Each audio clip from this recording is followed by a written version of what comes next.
السلام عليكم ورحمة الله وبركاته.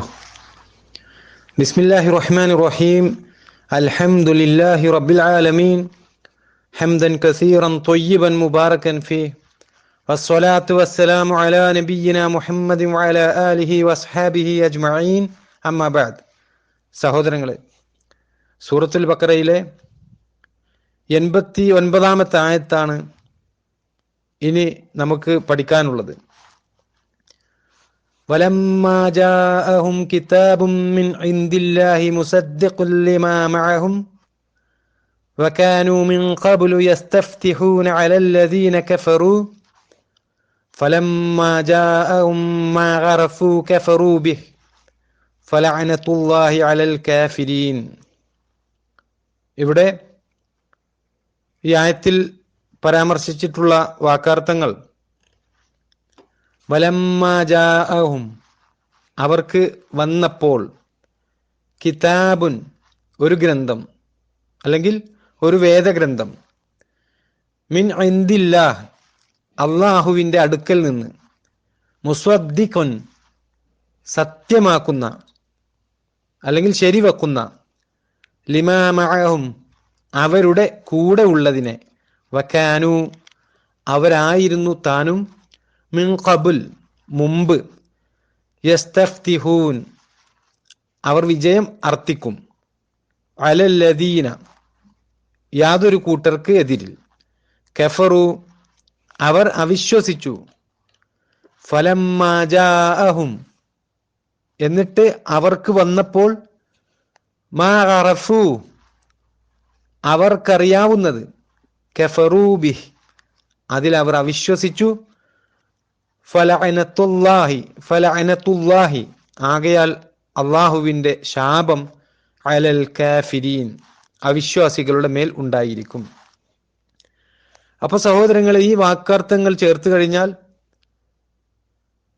സൂറത്തുൽ ബഖറയുടെ 89ാമത്തെ ആയത്തിന്റെ അർത്ഥം, തങ്ങളുടെ കൂടെയുള്ളതിനെ സത്യമാക്കുന്നതായ ഒരു ഗ്രന്ഥം അവർക്ക് അള്ളാഹുവിൻ്റെ പക്കൽ നിന്നും വന്നപ്പോൾ മുമ്പ് അവർ അവിശ്വസിച്ചവർക്കെതിരിൽ വിജയം അർത്ഥിച്ചു കൊണ്ടിരിക്കുകയായിരുന്നു താനും. അങ്ങനെ അവർക്കറിയാവുന്ന കാര്യം അവർക്ക് വന്നപ്പോൾ അവരതിൽ അവിശ്വസിക്കുകയായി. ആകയാൽ അവിശ്വാസികളുടെ മേൽ അള്ളാഹുവിൻ്റെ ശാപമുണ്ടായിരിക്കും. ഇതാണ് സഹോദരങ്ങളെ സൂറത്തുൽ ബഖറയുടെ 89ാമത്തെ ആയത്തിന്റെ അർത്ഥം. ഇവിടെ അള്ളാഹു സുബ്ഹാനഹു വ തആല മുഹമ്മദ് നബി സല്ലല്ലാഹു അലൈഹി വസല്ലമയിലൂടെ അവതരിപ്പിച്ച പരിശുദ്ധ ഖുർആനിനെ കുറിച്ചും ആ പരിശുദ്ധ ഖുർആനുമായി കടന്നു വന്ന അന്ത്യപ്രവാചകനെ കുറിച്ചും വ്യക്തമായ ധാരണയുള്ള യഹൂദികൾ, അവർ ഒടുക്കത്തിൽ നബി സല്ലല്ലാഹു അലൈഹി വസല്ലമ അവിശ്വസിച്ചവരുമായി ബന്ധപ്പെട്ട പരാമർശം ഉൾക്കൊള്ളുന്ന അള്ളാഹു സുബ്ഹാനഹു വ തആലയുടെ ഗൗരവമായ താക്കീതുകളാണ് സൂറത്തുൽ ബഖറയുടെ ഈ 89ാമത്തെ ആയത്തിലൂടെ അള്ളാഹു സുബ്ഹാനഹു വ തആല ഇവിടെ പരാമർശിക്കുന്നത്. നബി സല്ലല്ലാഹു അലൈഹി വസല്ലമയിൽ അവിശ്വസിച്ച, ഖുർആനുമായി ബന്ധപ്പെട്ട വിഷയങ്ങളിൽ അവിശ്വസിച്ച ഈ യഹൂദികളെ കുറിച്ച്, അവരെ കുറിച്ചുള്ള പരാമർശം ഉൾക്കൊള്ളുന്ന ഒരു ആയത്താണ് ഇവിടെ ഈ 89ാമത്തെ ആയത്ത്. ഇവിടെ ആയത്തിലൂടെ യഹൂദികളെ കുറിച്ച് അള്ളാഹു സുബ്ഹാനഹു വ തആല പറയുന്നത്, ലമ്മാ ജാഅഹും കിതാബും മിൻ ഇൻദില്ലാഹി മുസദ്ദിഖുൻ ലിമാ മഅഹും തങ്ങളുടെ കൂടെയുള്ളതിനെ സത്യമാക്കുന്നതായ ഒരു ഗ്രന്ഥം അവർക്ക് അള്ളാഹുവിൻ്റെ പക്കൽ നിന്നും വന്നപ്പോൾ, അതായത് യഹൂദികളുടെ കൈവശമുള്ള തൗറാത്തിനെ സത്യപ്പെടുത്തുന്ന പരിശുദ്ധ ഖുർആനുമായി മുഹമ്മദ് നബി സല്ലല്ലാഹു അലൈഹി വസല്ലമ അവരിലേക്ക് വന്നപ്പോൾ, വകാനൂ മിൻ ഖബ്ലു യസ്തഫ്തിഹൂന അലല്ലദീന കഫറൂ മുമ്പ് അവർ അവിശ്വസിച്ചവർക്കെതിരിൽ വിജയം അർത്ഥിച്ചു കൊണ്ടിരിക്കുകയായിരുന്നു താനും. അതായത് ഇനി വരാനുള്ള ഈ ഒരു പ്രവാചകനിലൂടെ ഞങ്ങൾക്ക് നീ വിജയം നൽകണമേ എന്ന് പ്രാർത്ഥിച്ചവരായിരുന്നു ഈ യഹൂദികൾ. ഫലമ്മാ ജാഅഹും മാ അറഫൂ കഫറൂ ബിഹ് അങ്ങനെ അവർക്കറിയാവുന്ന കാര്യം അവർക്ക് വന്നപ്പോൾ അവരതിൽ അവിശ്വസിക്കുകയായി. അതായത് മുഹമ്മദ് നബി സല്ലല്ലാഹു അലൈഹി വസല്ലമ അവരിലേക്ക് വന്നപ്പോൾ അവർ ആ പ്രവാചകനിൽ അവിശ്വസിച്ചു. അതുകൊണ്ട് അള്ളാഹു അവരെ കുറിച്ച് പറഞ്ഞു, ഫലഅനത്തുല്ലാഹി അലൽ കാഫിരീൻ ആകയാൽ അവിശ്വാസികളുടെ മേൽ അള്ളാഹുവിൻ്റെ ശാപമുണ്ടായിരിക്കുമെന്ന്. സഹോദരങ്ങളെ, അള്ളാഹു സുബ്ഹാനഹു വ തആല നിയോഗിച്ച അന്ത്യപ്രവാചകനും സൃഷ്ടികളിൽ വെച്ച് ഏറ്റവും ഉത്തമനും ശ്രേഷ്ഠനുമായ മുഹമ്മദ് നബി സല്ലല്ലാഹു അലൈഹി വസല്ലം അദ്ദേഹം അന്ത്യപ്രവാചകനായി ലോകത്തിലേക്ക് കടന്നു വരാനുണ്ട് എന്ന വിശ്വാസമുള്ള ആളുകളായിരുന്നു നബി സല്ലല്ലാഹു അലൈഹി വസല്ലമക്ക് മുമ്പ് ജീവിച്ച വേദക്കാരായ ആളുകൾ. അതുകൊണ്ട് തന്നെ സ്വാഭാവികമായും മദീനയിൽ താമസിച്ചിരുന്ന യഹൂദികളായ ആളുകൾ മൂസാ നബി അലൈഹി ഇസ്ലാമിയുടെ അനുയായികളാണ്, ഞങ്ങൾ തൗറാത്തിന്റെ വാഹകരാണ് എന്ന് സ്വയം അവകാശപ്പെട്ടിരുന്ന, അതിൽ അഭിമാനം കൊണ്ടിരുന്ന ആളുകളായിരുന്നു മദീനയിലുണ്ടായിരുന്ന യഹൂദികൾ. എന്നാൽ സഹോദരങ്ങളെ, അള്ളാഹു സുബ്ഹാനഹു വ തആല മുഹമ്മദ് നബി സല്ലല്ലാഹു അലൈഹി വസല്ലമയെ റസൂലായി നിയോഗിക്കുന്നത് പ്രവാചകൻ സല്ലല്ലാഹു അലൈഹി വസല്ലമക്ക് പരിശുദ്ധ ഖുർആൻ വഹയ്യായി നൽകിക്കൊണ്ടാണ്. അതും മൂസാ നബി അലൈഹി ഇസ്ലാമയിലൂടെ അള്ളാഹു അവതരിപ്പിച്ച തൗറാത്തിനെ സത്യപ്പെടുത്തിക്കൊണ്ട്, അതായത് യഹൂദികളുടെ കൈവശമുള്ള തൗറാത്തിനെ സത്യപ്പെടുത്തുന്ന പരിശുദ്ധ ഖുർആനുമായിട്ടാണ് മുഹമ്മദ് നബി സല്ലല്ലാഹു അലൈഹി വസല്ലമയെ ഈ യഹൂദികളുടെ ഇടയിലേക്ക് നബി സല്ലല്ലാഹു അലൈഹി വസല്ലമ നിയോഗിതനാകുന്നതും, അതായത് കടന്നു വരുന്നത്. അതിനെക്കുറിച്ചാണ് ഈ 89-ാമത്തെ ആയത്തിൽ അല്ലാഹു സുബ്ഹാനഹു വ തആല പറഞ്ഞത്, വലമ്മാ ജാഅഹും കിതാബും മിൻ ഇൻദില്ലാഹി മുസദ്ദിഖുൽ ലിമാ മഅഹും, തങ്ങളുടെ കൂടെയുള്ളതിനെ സത്യമാക്കുന്നതായ ഒരു ഗ്രന്ഥം അവർക്ക് അള്ളാഹുവിന്റെ പക്കൽ നിന്ന് വന്നപ്പോൾ എന്ന് അല്ലാഹു സുബ്ഹാനഹു വ തആല പറയുന്നത്. അതായത് നബി സല്ലല്ലാഹു അലൈഹി വസല്ലമയുടെ ആഗമനത്തെ കുറിച്ച് ഈ യഹൂദികൾ കൃത്യമായി അറിയുകയും ഉറപ്പിക്കുകയും ചെയ്ത ഒരു കാര്യമാണ്. ആ പ്രവാചകനിലൂടെയാണ് അള്ളാഹു സുബ്ഹാനഹു വ തആല അവരുടെ സമൂഹത്തിന് അവതരിപ്പിച്ച തൗറാത്തിനെ സത്യപ്പെടുത്തിക്കൊണ്ട് പരിശുദ്ധ ഖുർആനുമായി നബി സല്ലല്ലാഹു അലൈഹി വസല്ലമ കടന്നു വരുന്നത്. സഹോദരങ്ങളെ, ഈ ആയത്ത് ചർച്ച ചെയ്യുമ്പോൾ എല്ലാ മുഫസ്സിറുകളും ചർച്ച ചെയ്യുന്ന, ചരിത്രത്തിൽ നിന്ന് ഉദ്ധരിക്കുന്ന ഒരു കാര്യമാണ്, ജാഹിലിയ കാലഘട്ടത്തിൽ ഈ യഹൂദികളും അതുപോലെ അന്ന് മദീനയിലുണ്ടായിരുന്ന മറ്റു മുശ്രിക്കുകൾക്കിടയിൽ അവർ തമ്മിൽ പരസ്പരം ഈ യഹൂദികൾ യുദ്ധമുണ്ടായിക്കഴിഞ്ഞാൽ ഈ യഹൂദികൾ അള്ളാഹുവോട് പ്രാർത്ഥിക്കുമെന്നാണ് അബുൽ ആലിയ റഹിമഹുള്ള പറഞ്ഞതായി ഇബ്നു കസീർ റഹിമഹുള്ള ഉദ്ധരിക്കുന്നുണ്ട്. ഈ യഹൂദികൾ അവർ മുശ്രിക്കുകളായ അറബി ഗോത്രക്കാർക്കെതിരിൽ യുദ്ധത്തിൽ ഏർപ്പെട്ട് കഴിഞ്ഞാൽ അവർ അള്ളാഹുവോട് പ്രാർത്ഥിക്കുമെന്ന്. എന്തു പറഞ്ഞുകൊണ്ട്? അള്ളാഹുവെ, ഞങ്ങൾക്ക് നീ വാഗ്ദാനം നൽകിയ ആ അന്ത്യപ്രവാചകനെ നിയോഗിച്ചുകൊണ്ട് അവിശ്വാസികളായ ഈ അറബികൾക്കുമേൽ ഞങ്ങൾക്ക് നീ വിജയം നൽകണമേ എന്ന് പ്രാർത്ഥിക്കാറുണ്ട്. അതുപോലെ തന്നെ അള്ളാഹുവെ, തൗറാത്തിൽ ഞങ്ങൾ വായിച്ചിട്ടുള്ള ആ പ്രവാചകനെ അയച്ചുകൊണ്ട് അവിശ്വാസികളായ ഈ അറബികളെ ശിക്ഷിക്കുകയും നശിപ്പിക്കുകയും ചെയ്യണമേ എന്ന് യഹൂദികൾ പ്രാർത്ഥിക്കാറുണ്ടായിരുന്നു എന്ന് നമുക്ക് തഫ്സീർ ഗ്രന്ഥങ്ങളിൽ കാണാൻ കഴിയും. അതിനെക്കുറിച്ചാണ് അല്ലാഹു സുബ്ഹാനഹു വ തആല പറഞ്ഞത്, വകാനൂ മിൻ ഖബ്ലു യസ്തഫ്തിഹൂന അലല്ലദീന കഫറൂ, മുമ്പ് അവർ അവിശ്വസിച്ചവർക്കെതിരിൽ വിജയം അർത്ഥിച്ചു കൊണ്ടിരിക്കുകയായിരുന്നു എന്ന്. ഞങ്ങൾക്ക് ഒരു പ്രവാചകൻ വരും, അങ്ങനെ ആ പ്രവാചകൻ വന്നു കഴിഞ്ഞാൽ നിങ്ങൾക്കെതിരിൽ അള്ളാഹു ഞങ്ങൾക്ക് വിജയം നൽകുമെന്ന് യഹൂദികൾ പറയാറുണ്ടായിരുന്നു. ആ പ്രവാചകൻ അദ്ദേഹം പുറപ്പെടാനുള്ള സമയമായിട്ടുണ്ട് എന്ന് പറഞ്ഞുകൊണ്ട് നിരന്തരം മദീനയിലെ മുശ്രിക്കീങ്ങളെ താക്കീത് നൽകാറുള്ള ആളുകളായിരുന്നു സഹോദരങ്ങളെ ഈ യഹൂദികൾ. എന്നാൽ ആ പ്രവാചകന്റെ വിഷയത്തിൽ അവരെടുത്ത നിലപാടെന്താ?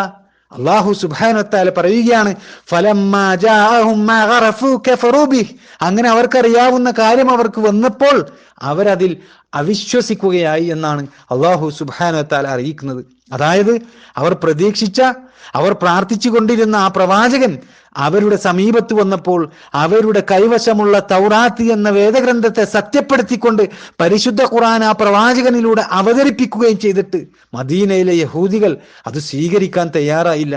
അവരുടെ സ്വഭാവം മാറുകയാണ് ചെയ്തത്. അല്ലാഹു സുബ്ഹാനഹു വ തആല നിയോഗിച്ച ആ അന്ത്യപ്രവാചകൻ അത് ഇസ്രായേൽ വർഗത്തിൽപ്പെട്ടവനല്ല, ഇസ്രായേൽ ജനതയിൽ നിന്നുള്ളവരല്ല. നബി സല്ലല്ലാഹു അലൈഹി വസല്ലമയെ അല്ലാഹു തിരഞ്ഞെടുത്തത് അറബികളിൽ നിന്നാണ്. അതുകൊണ്ട് ആ പ്രവാചകനെ അനുസരിക്കാൻ അവരുടെ അഹംഭാവം സമ്മതിച്ചില്ല. അവർ ആ പ്രവാചകനെ നിഷേധിക്കുകയാണ് ചെയ്തത്. സഹോദരങ്ങളെ, ഈ ആയത്തിന്റെ വിശദീകരണത്തിൽ പ്രമുഖ തഫ്സീർ പണ്ഡിതനായ ഇബ്നു കസീർ റഹിമഹുല്ലാ അദ്ദേഹം മുആദ് ബിൻ ജബൽ റളിയല്ലാഹു അൻഹു യഹൂദികളോട് പറഞ്ഞ ഒരു സംഭവം അദ്ദേഹത്തിന്റെ തഫ്സീറിൽ ഈ ആയത്തിന്റെ വിശദീകരണത്തിൽ ഉദ്ധരിക്കുന്നുണ്ട്. മദീന നിവാസിയായ അൻസാരികളിൽപ്പെട്ട മുആദ് റളിയല്ലാഹു അൻഹു യഹൂദികളെ വിളിച്ചുകൊണ്ട് പറയുകയാണ്, യഹൂദികളെ, നിങ്ങൾ അള്ളാഹുവിനെ പേടിക്കുകയും ഇസ്ലാം സ്വീകരിക്കുകയും ചെയ്തു കൊള്ളുക. ഞങ്ങൾ അവിശ്വാസികളായിരുന്ന കാലത്ത് നിങ്ങൾ മുഹമ്മദ് നബി സല്ലല്ലാഹു അലൈഹി വസല്ലമയുടെ വരവിനെ കുറിച്ച് ഞങ്ങൾക്ക് വിശദീകരിച്ചു തരികയും ആ പ്രവാചകന്റെ വരവിനു വേണ്ടി നിങ്ങൾ അള്ളാഹുവോട് പ്രാർത്ഥിക്കുകയും ചെയ്തവരാണ്. അതുകൊണ്ട് നിങ്ങൾ യഹൂദികൾ അള്ളാഹുവിനെ സൂക്ഷിക്കണം, നിങ്ങൾ ഇസ്ലാം സ്വീകരിക്കണമെന്ന് മഹാനായ സ്വഹാബി മുആദ് ബിൻ ജബൽ റളിയല്ലാഹു അൻഹു യഹൂദികളോട് പറയാറുണ്ടായിരുന്നു എന്ന് തഫ്സീർ പണ്ഡിതന്മാർ വിശദീകരിച്ചു തരികയാണ് സഹോദരങ്ങളെ. അപ്പോ ഈ യഹൂദികൾ പറഞ്ഞതുപോലെ അവർ സംസാരിച്ച ആ ഗ്രന്ഥവും ആ പ്രവാചകനും അവരിലേക്ക് വന്നപ്പോൾ, അതായത് അവർക്ക് അറിവുള്ള, അവർ മനസ്സിലാക്കിയ ആ പ്രവാചകൻ അവരിലേക്ക് നിയോഗിതനായപ്പോൾ അവരതിൽ അവിശ്വസിക്കുകയാണ് ചെയ്തത്. അതുകൊണ്ട് അല്ലാഹു സുബ്ഹാനഹു വ തആല അവരെ കുറിച്ച് പറഞ്ഞു, ഫലഅനതുല്ലാഹി അലൽ കാഫിരീൻ. ആകയാൽ അവിശ്വാസികളുടെ മേൽ അള്ളാഹുവിന്റെ ശാപമുണ്ടായിരിക്കും. അതായത് യഹൂദികൾ നബി സല്ലല്ലാഹു അലൈഹി വസല്ലമയുടെ കടുത്ത ശത്രുക്കളും അതുപോലെ അവർ പച്ചയായ നിഷേധികളുമായി പിന്നീട് മാറിയപ്പോൾ അള്ളാഹുവിന്റെ ശാപത്തിനും കോപത്തിലും അവർ വിധേയരാവുകയാണ് ഉണ്ടായത് എന്ന് പണ്ഡിതന്മാർ നമുക്ക് പഠിപ്പിച്ചു തരികയാണ്. ഇത്രയും കാര്യങ്ങളാണ് സഹോദരങ്ങളെ സൂറത്തുൽ ബഖറയുടെ ഈ 89-ാമത്തെ ആയത്തിന്റെ വിശദീകരണമായിക്കൊണ്ട് പണ്ഡിതന്മാർ ചർച്ച ചെയ്ത വിഷയങ്ങൾ. ഇനി ഈ ആയത്ത് തജ്വീദോട് കൂടി എങ്ങനെ പാരായണം ചെയ്യാമെന്ന് നമുക്ക് പഠിക്കാം. അതിനായി ഷെയ്ഖ് യാസിർ ബിൻ ഹംസ ഹഫിളഹുല്ലാ അദ്ദേഹം നമുക്ക് അയച്ചു തന്ന ഖുർആൻ പാരായണത്തിന്റെ ആ ക്ലിപ്പ് ഇവിടെ പേസ്റ്റ് ചെയ്യുന്നു. എല്ലാവരും അത് ഉപയോഗപ്പെടുത്തുക. അല്ലാഹു സുബ്ഹാനഹു വ തആല അനുഗ്രഹിക്കുമാറാകട്ടെ.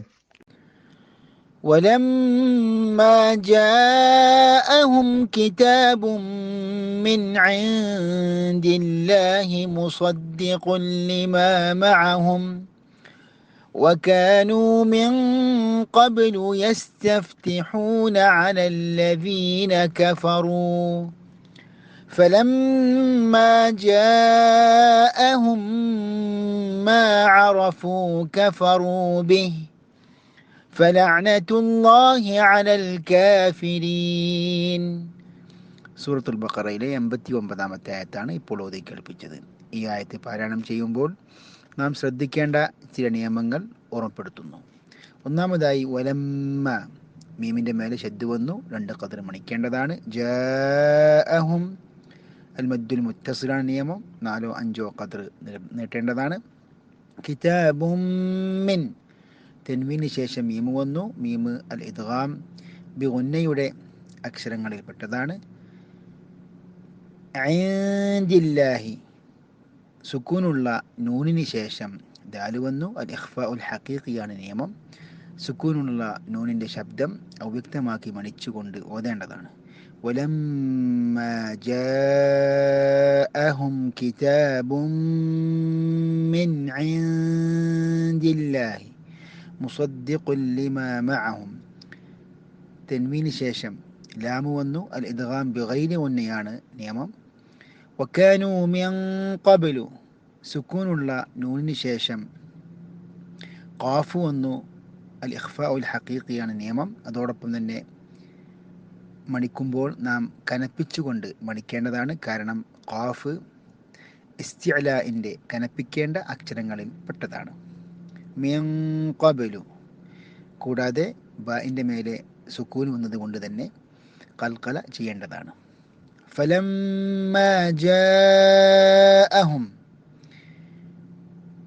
ശദ്ദുള്ള മീമിനെ 2 ഖദർ മണിക്കേണ്ടതാണ്. ജാഅഹും ദീർഘിപ്പിക്കേണ്ടതാണ്. 4 5 ഖദർ നീട്ടണം. അൽ മദ്ദുൽ മുത്തസിലാണ് നിയമം. ജാഅഹും, സുക്കൂനുള്ള മീമിന് ശേഷം മീമ് വന്നു. അൽ ഇദ്ഗാം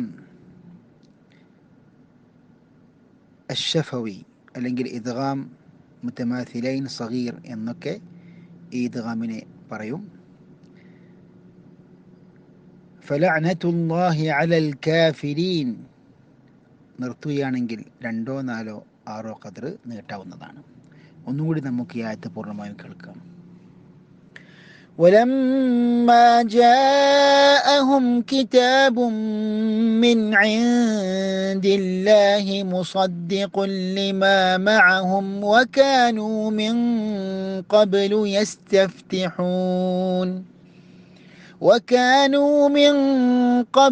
يستفتحون على الذين كفروا فلما جاءهم ما عرفوا كفروا به فلعنة الله على